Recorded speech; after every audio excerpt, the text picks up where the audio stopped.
Rishi Kumar Mishra from CBSE law college. चूँकि LLB प्रथम semester के स्टूडेंट के लिए कल मैंने बताया था कि इंजरियस एंड डैमनम और डैमनम्स एंड इंजरिया क्या होता है। फर्स्ट यूनिट में जो LLB प्रथम सेमेस्टर के स्टूडेंट हैं उनके फोर्थ पेपर के पहले यूनिट का जो आखिरी जो है टॉपिक है वो है कि different between breach of contract and tart. और इसके अलावा तीन इसमें मेन रूप से तीन ही जो है डिफरेंट बताए गए हैं। पहला है कि जो है what are the different between law of tort, tort and criminal law. तो दोनों में अंतर बताया गया है। इसके अलावा एक चीज़ और है कि ब्रीच ऑफ कॉन्ट्रैक्ट और टॉर्ट में अंतर के बारे में बताया गया है। और उसके बाद लास्ट वाला है different between breach of trust and tarts. मतलब ये तीन जो है प्रमुख आपके डिफरेंट आते हैं। वैसे तो दो जो है आपको अंतर मिलेगा जो कि 10-10 नंबर का रहेगा आपके क्वेश्चन पेपर में। आप देखेंगे उसमें कि तीन जो है अंतर आते हैं जिसमें से दो करना होता है। यानी कि एक जो क्वेश्चन होगा वो पूरी तरह से अंतर का होगा, जिसमें ABC 3 करके आते हैं। तो उसमें ये लिखा रहता है कि किन्हीं दो अंतर को समझाइए। तो उसी दोनों अंतरों को बताना रहता है। उसमें से निश्चित तौर पे एक इसमें से आता है ज़रूर। तो उसमें जो पहला है कि अपकृत्य और अपराध में क्या अंतर है, और ऐसे ही दूसरा है उसमें कि अपकृत्य और संविदा भंग में क्या अंतर है। तीसरा है कि अपकृत्य और न्यास भंग में क्या अंतर है। तो जनरली हम सबसे पहले देखेंगे कि main difference between tort and criminal. तो आपराधिक विधि जनरली और मतलब अपकृत्य विधि में है क्या अंतर जनरली, और अपकृत्य और अपराध में भी क्या अंतर है ये भी देखेंगे। तो जनरली हम देखते हैं पहला जो इसमें है कि अपकृत्य होता जो है वो फर्स्ट है सिविल अपकार होता है। क्या होता है? सिविल अपकार होता है।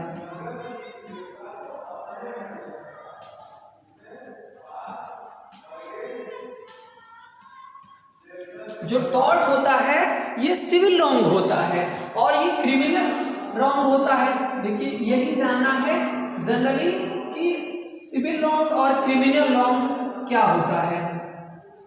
आपराधिक अत्याचार होता है।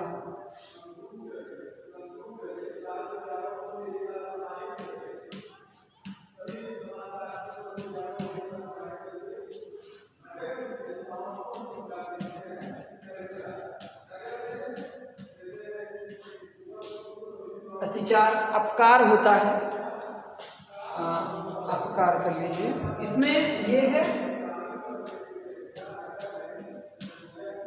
कि एक सिविल अपकार यानी कि जो कहा गया है कि मतलब जो सिविल रॉन्ग्स होता है वो जनरली बहुत निम्न प्रवृत्ति के जो है निम्न प्रकृति के अपराध होते हैं, छोटे अपराध होते हैं। इसीलिए इसे जो है इसमें क्षतिपूर्ति दी जाती है। जनरली आप समझना है इसमें कि जो है जो छोटे अपराध होते हैं, छोटे प्रवृत्ति के अपराध होते हैं, ऐसे अपराधों को अपकृत्य में शामिल किया जाता है।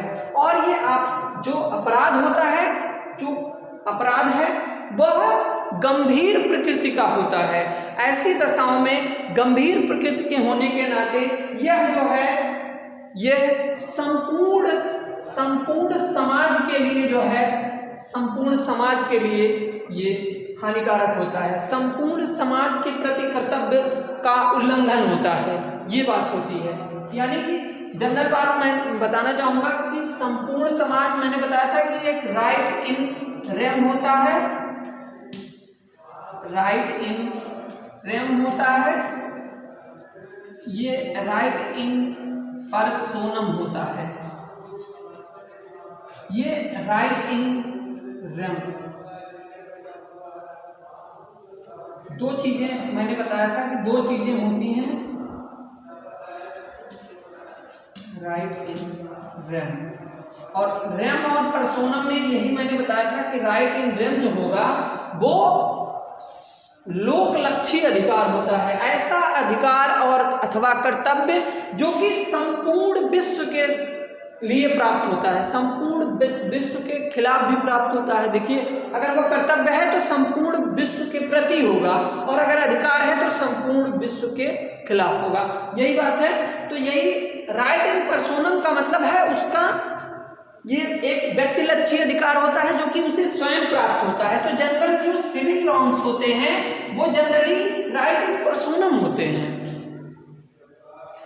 ये बहुत जो है फैक्चुअल बात है, इसीलिए जो इसमें दंड क्षतिपूर्ति स्वरूप जो भी प्रतिकर दिया जाता है वो पार्टिकुलर व्यक्ति को दिया जाता है, और इसमें हमेशा चूंकि समाज के प्रति होता है तो इसमें कई चीजें दी जाती हैं। तो इसमें दूसरा वाला जो टॉपिक है कि जो इसमें रेमेडी जो होती है वो रेमेडी जो है वो क्या दी जाती है, तो इसमें है भाई जनरल बात है, कंपनसेशन दी जाती है।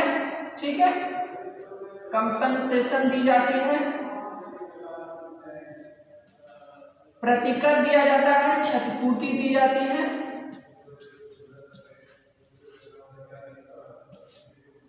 क्षतिपूर्ति दी जाती है,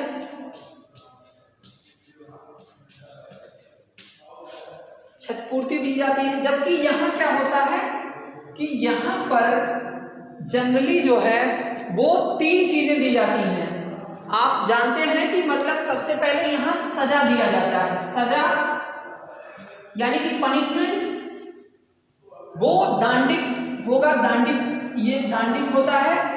ठीक है, तो ये सजा के तौर पर दे दी जाएगी, कारावास हो जाएगा, उसे इम्प्रिजनमेंट होगा, कारावास हो सकती है या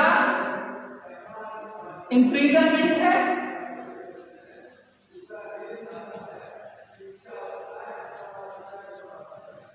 इम्प्रिजनमेंट हो सकता है, फाइन हो सकता है, भाई फाइन हो सकता है। एक चीज और है, अभी जस्ट आपने देखा होगा कि सीआरपीसी का एक सेक्शन है जो 357 है, उसमें विक्टिम के लिए स्पेशल प्रोविजन दिए गए हैं। तो अब चूंकि परिवर्तित होता रहा है डे टू डे, तो यहाँ भी जो है प्रतिकर देने की बात कही गई है, प्रतिकर स्कीम की बात की गई है, यानी कि अब ऐसे व्यक्ति जो पीड़ित व्यक्ति हैं उन्हें प्रतिकर भी दिया जाएगा अंडर सेक्शन ऑफ सीआरपीसी 357 सब क्लास ए। और मतलब उसी में सी में यह भी दिया गया है कि अगर मान लीजिए उसे चोट लगी है तो उसके जो उपचार जो है उसे उसका जो खर्चा है वो भी जो है उसी जो व्यक्ति है जिसने चोट पहुंचाई है उसी से लिया जाएगा। ये आप नई चीज देखेंगे, यानी कि सीआरपीसी के सेक्शन 357 ए में जो प्रोविजन दिया गया है उसमें कहा गया है कि मतलब जो है कंपनसेशन दिया जाएगा उसे जो कि विक्टिम है। और सी में भी दिया गया है कि अगर मान लीजिए वो चोटिल है, चोट लगी है, उसमें जो खर्चे आए हैं वो भी वो उस अपराधी पर यानी कि जो व्यक्ति अभियुक्त है उस पर आरोपित वो थोप दिया जाएगा। कहने का मतलब है उसे भी वो दंड स्वरूप में उससे लिया जाएगा। ठीक है, तो ये चीज हो गई। और इसमें एक बात और है कि यह जो है इसमें जो तीसरा है कि वाद दायरा के आधार पे अंतर, वाद दायरा के आधार पे अंतर। वाद दायरा जो है इसमें जनरली जो अपकृत होता है, इसमें जो व्यक्ति जो परेशान होता है, जिसको चोट क्षति पहुंचती है वो क्या करता है, कंप्लेंट के रूप में दर्ज कराता है या सिविल मुकदमा दायर करता है कि मुझे इतना रुपए का नुकसानी हुई है और इसे नुकसानी दिलाई जाए, यानी कि वो खुद दायर करता है, स्वयं याचिका करता होता है। लेकिन यहाँ पर जब आप आपराधिक विधि में आएंगे, अपराध में हमेशा जो है या तो स्वयं खुद हो सकता है कंप्लेंट के रूप में, भाई वो कंप्लेंट करके वो स्वयं जा सकता है, स्वयं मांग कर सकता है कि इन्होंने ऐसी ऐसी गलती करी है और इस स्वरूप में मुझे जो है कंपनसेशन दिया जाए। ठीक है, तो ऐसी दशा में यहाँ राज्य सरकार, स्टेट गवर्नमेंट होती है, सरकार बनाम फला, सरकार बनाम फला, जो भी केसेस वगैरह चलते हैं तो आपने देखा होगा बहुत सारे केसेस। तो वो केसेस हमेशा, चूंकि ये समाज के विरुद्ध होता है, सरकार के विरुद्ध अपराध होता है, और सोसाइटी, चूंकि जब सोसाइटी के विरुद्ध होता है तो सरकार के ही हमेशा वाद सरकार की तरफ से लिया जाता है। यानी कि जो भी एफआईआर होती है वो कंप्लेंट के रूप में भी हो सकती है, यानी कि पार्टिकुलर उस पीड़ित व्यक्ति के द्वारा याचिका की जा सकती है, या सरकार के द्वारा स्वयं की जा सकती है। यानी कि यहाँ ऑप्शन दोनों है, स्वयं याचिका कर सकता है पर्सनली, या फिर बाय द गवर्नमेंट, ठीक है, बाय गवर्नमेंट भी हो सकता है, ठीक है। यानी कि दोनों दशाओं में यहाँ कृत और अपराध में ये मुख्य रूप से अंतर है। उपचार में मैंने बताया कि उपचार में यहाँ क्या है कि जो रेमेडी होती है, इसका 4th नंबर है रेमेडी। रेमेडी जो है वो उपचार जो है मिलेगा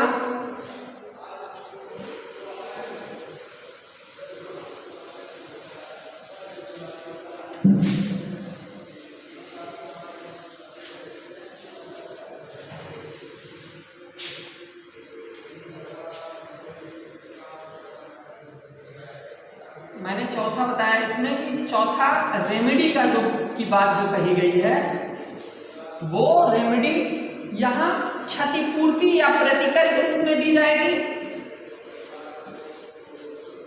क्षतिपूर्ति अपरिनिर्धारित होगी, ये याद रखिएगा कि अपरिनिर्धारित क्षतिपूर्ति होगी, ठीक है,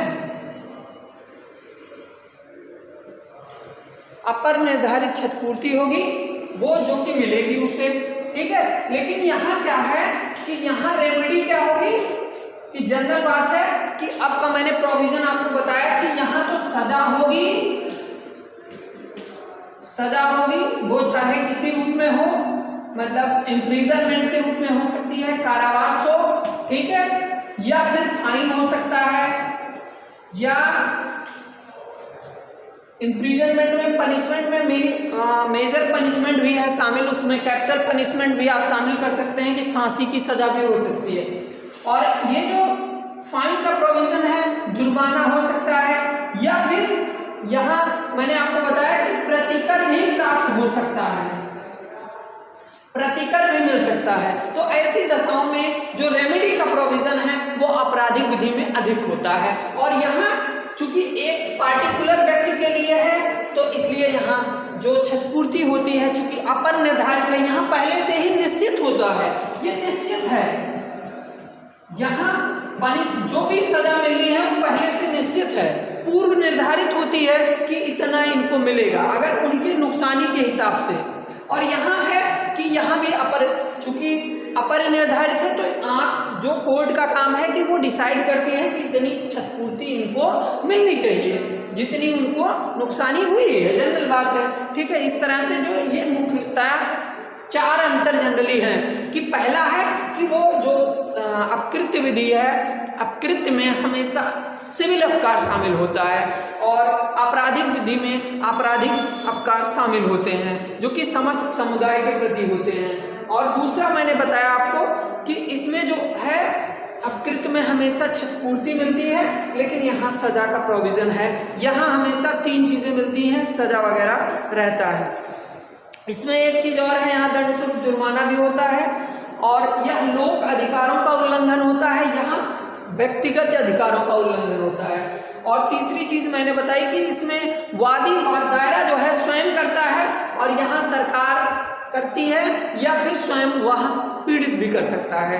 तो और चौथा यह है कि मतलब अगर आप रेमेडी की बात कही जाए तो रेमेडी जो है यहाँ अपरिनिर्धारित क्षतिपूर्ति के रूप में प्राप्त होती है। यहाँ अपरिनिर्धारित क्षतिपूर्ति नहीं होकर के प्रतिकर स्वरूप दिया जाता है, यहाँ अन्य सजा का प्रोविजन इम्प्रिजनमेंट या फाइन के रूप में हो सकता है। इस तरह से जो अपकृत्य विधि और अपराध में मुख्यतः यही अंतर है, ठीक है। लेकिन कुछ यहाँ एक और पॉइंट नोट डाउन करने के लिए है कि कुछ ऐसे भी अपराध होते हैं जो कि अपकृत्य के अपराध और अपकृत्य विधि और आपराधिक विधि दोनों में आते हैं। तो ऐसी दशाओं में उसके जो सिविल अपकार के स्वरूप में जो घटनाएं घटी हैं उसके निर्धारण के लिए अपकृत्य विधि का प्रयोग किया जाता है, और जो उसका जो गंभीर प्रकृति के मामले उसी से जुड़े हुए होते हैं तो उसके बारे में निर्णय जो है आपराधिक विधि के अंतर्गत किया जाता है। तो ऐसे कौन से मामले हैं? 4-5 मामले हैं। जैसे आपका लोक अपदूषण का मामला हुआ, हमला हुआ, या जो है अतिचार का मामला रहता है। जनरली वो लोक अपदूषण है और जो है मानहानि है, और इसके अलावा जो है हमला है। ये जो 3-4 अपराध दिए गए हैं वो जो है षड्यंत्र और उपेक्षा भी है। तो कहने का मतलब है कि मुख्यतया 5 अपराध दिए गए हैं। उसमें पहला है आपका हमला, जो कि 351 में है आईपीसी के सेक्शन में, और उसके बाद जो है मानहानि आपका 499 से 502 तक है। उपेक्षा मैंने बताया था कि आपको कि उपेक्षा के कई ग्राउंड दिए गए हैं, 268 से लेकर के 280 तक में दिया गया है, लेकिन मुख्य रूप से जो पब्लिक नॉइसेंस की बात की गई है वो तो 268 में ही कही गई है। और एक आपराधिक षड्यंत्र का है तो परिभाषा खंड 120 में ए में है और बी में दंड के का प्रोविजन दिया गया है। इसके अलावा जो है दूषण आपको मैंने बता ही दिया 268 में है। तो इस तरह से कुछ ऐसे अपराध भी हैं जो कि आपको दोनों में मिलेंगे। तो ऐसी दशाओं में जो उन्होंने सिविल अपकार किए हैं उसके लिए अपकृत्य विधि के अंतर्गत दोषी करार किए जाएंगे, यानी कि दीवानी के अंतर्गत, और जो आपराधिक मामले हैं उसमें आईपीसी के अंतर्गत उन्हें दंडित किया जाएगा। अब हम अगले अंतर के बारे में देखते हैं कि अपकृत्य और संविदा बहन में क्या अंतर है।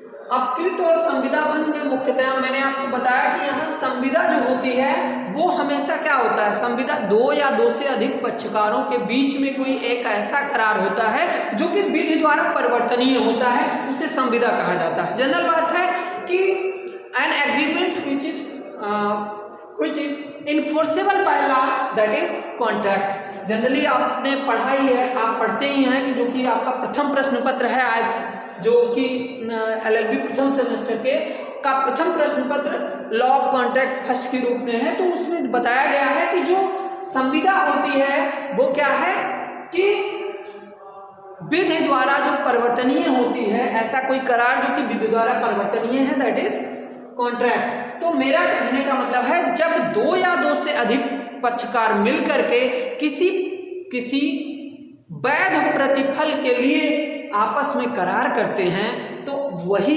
जो वैध प्रतिफल है और वो विधि द्वारा परिवर्तनीय अगर है करार तो ऐसा करार संविदा होता है। यहाँ मेन बात जो सेंसर्टीज है कि दो या 2 से अधिक, यानी कि जो संविदा के पक्षकार हैं या तो 2 ही होंगे, 2 या 2 से अधिक होंगे, सीधी सी बात है। यानी कि ये जो संविदा भंग का दायरा है वो बहुत सीमित है। मेरा कहने का यही मतलब है कि संविदा विधि जो होती है, संविदा भंग की बात जो कही गई है वो उन्हीं पक्षकारों के बीच में ही तो हो सकती है, और जबकि ये जो अपकृत होता है ये सभी के पक्ष सभी के विरुद्ध होता है, यानी कि ये जो है ये सभी के लिए होता है, सबके विरुद्ध प्राप्त होता है।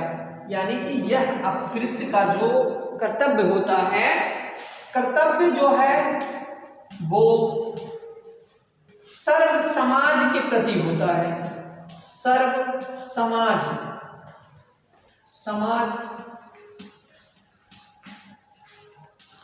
के प्रति प्राप्त अधिकारों का भंजन होता है। कर्तव्य भंग जो होता है, कर्तव्य भंग होता है, ठीक है। कहने का मतलब है कि इसमें जो कर्तव्य का भंग होता है, कर्तव्य भंग जो होता है वो ऐसा कर्तव्य का भंग होता है जो कि सर्व समाज के प्रति प्राप्त होता है। लेकिन यहाँ जो संविदा भंग की स्थिति बताई गई है वो संविदा भंग की स्थिति जो है 2 या 2 से अधिक पक्षकारों के ही बीच में रह जाती है। कहने का मतलब है कि इसका दायरा जो है सीमित होता है, सीमित दायरा होता है, ठीक है। और इसमें दायरा जो है बृहद होता है, ठीक है। यानी कि जो इसमें ब्रीच ऑफ ड्यूटी की बात कही गई है, अधिकारों के उल्लंघन की बात कही गई है, वो संपूर्ण समाज के प्रति की गई है। और यहाँ पर ये जो है जो दायरा है इसका कर्तव्य भंग का बहुत ही सीमित होता है, वो किसी पक्षकार के प्रति हो सकता है। अब पहले दृष्टिकोण से यही अंतर है। दूसरा जो हम देखते हैं इसमें ये दिया गया है कि यहाँ अपरिनिर्धारित क्षतिपूर्ति होती है, अपरिनिर्धारित क्षतिपूर्ति होती है, क्षतिपूर्ति होती है, ठीक है। यहाँ अनलिक्विडेटेड डैमेजेस की बात कही गई है, जबकि यहाँ जो है आप ब्रीच ऑफ कॉन्ट्रैक्ट में देखेंगे कि ज्यादा से ज्यादा क्या होगा कि इसमें ज्यादातर मामलों में परिनिर्धारित क्षतिपूर्ति की बात होती है, यानी कि पूर्व निर्धारित क्षतिपूर्ति की बात की गई है।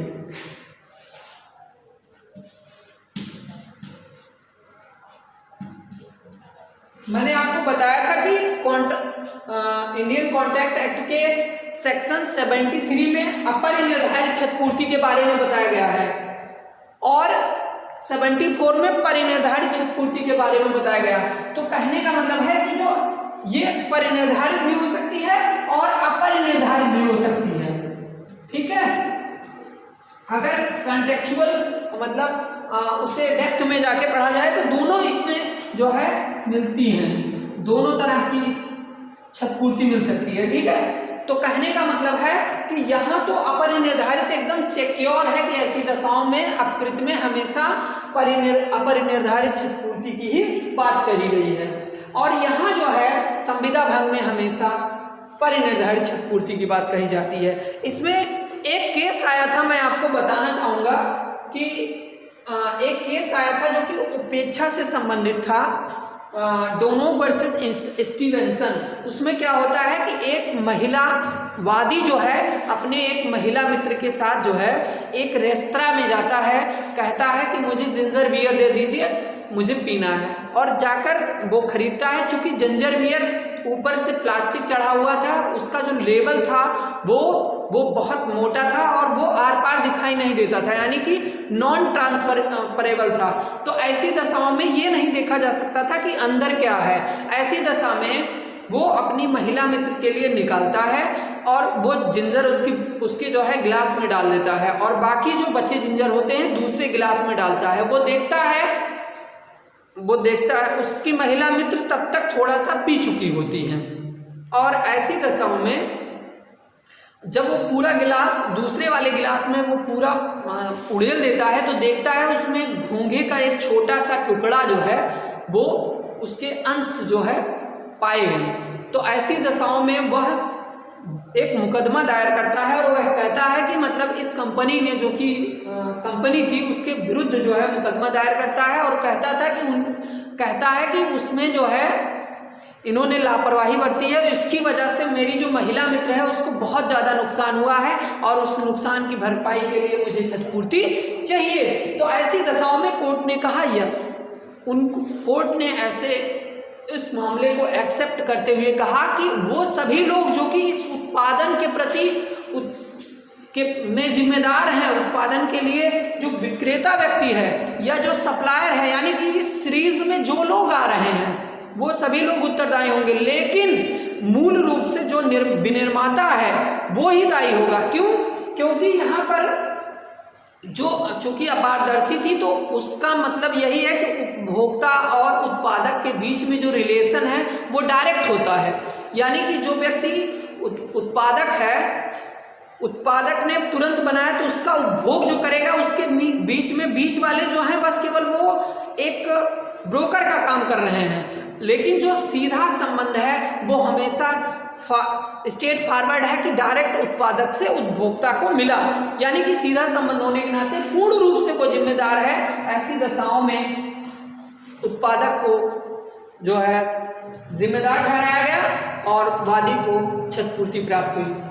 तो ये कहने का मतलब है कि संविदा भंग में निर्धारित होता है, इसका दायरा सीमित होता है, और यहाँ कर्तव्य भंग चूंकि असीमित होता है, संपूर्ण समाज के प्रति होता है, इसलिए इसका दायरा बृहद है। और ये जो अनलिक्विडेटेड डैमेजेस की बात मैंने कही है कि यहाँ उपचार की जो स्थिति है वो अनलिक्विडेटेड डैमेजेस के रूप में है, और ब्रीच ऑफ कॉन्ट्रैक्ट में दोनों हो सकता है। ज़्यादातर मामलों में यहाँ लिक्विडेटेड डैमेजेस की बात कही गई है, और बहुत कम ही मामले मिलते हैं जिसमें अपनिर्धारित क्षतिपूर्ति की बात कही गई है। ठीक है, इसके अलावा एक और अंतर हमने आपको बताया कि एक लास्ट अंतर है जो कि अपकृत और न्यास भंग में है।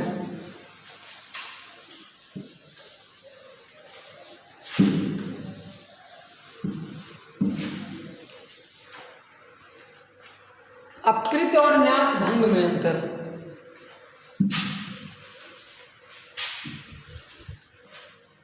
अपकृत जो है मूल रूप से कर्तव्य, जो इसका कर्तव्य है मैंने बताया कि सर्वजन के लिए होता है, सर्व समाज के लिए होता है, सर्वजन के लिए होता है, ऐसा कर्तव्य होता है। कर्तव्य भंग जो है वो सर्वजन के लिए होता है। कर्तव्य भंग किसके लिए होता है? सर्व समाज के प्रति होता है,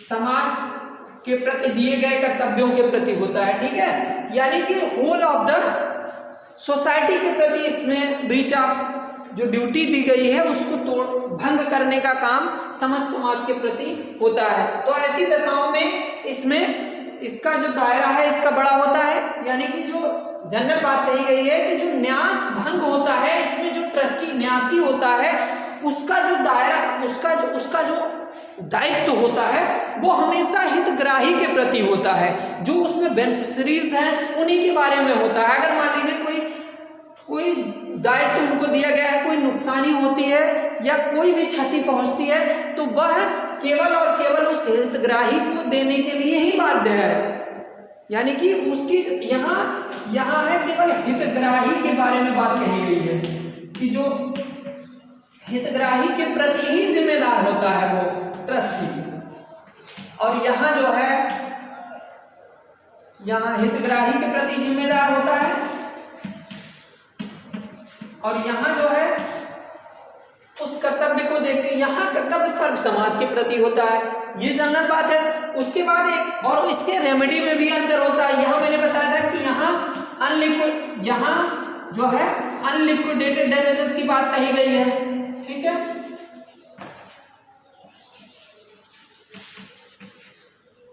अनलिक्विडेटेड डैमेजेस की बात कही गई है।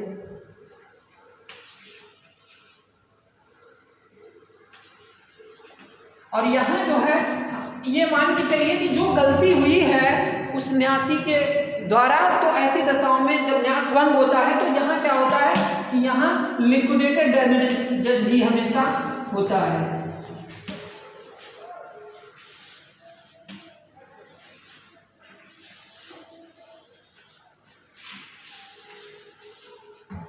कहने का मतलब है कि यहाँ अपन निर्धारित क्षतिपूर्ति होती है, यहाँ जो कि उसने निश्चित तौर पे जितनी भी नुकसानी करी है उसकी ही भरपाई करने के लिए वह जिम्मेदार है। तो जनरल बातें हैं, ये तीनों अंतर आप बहुत अच्छे ढंग से तैयार कर लीजिएगा। जो भी दिक्कतें आती हैं आप कमेंट बॉक्स में लिखिए, बताइए, हम सुधारने का प्रयास करेंगे। Okay, thank you to you.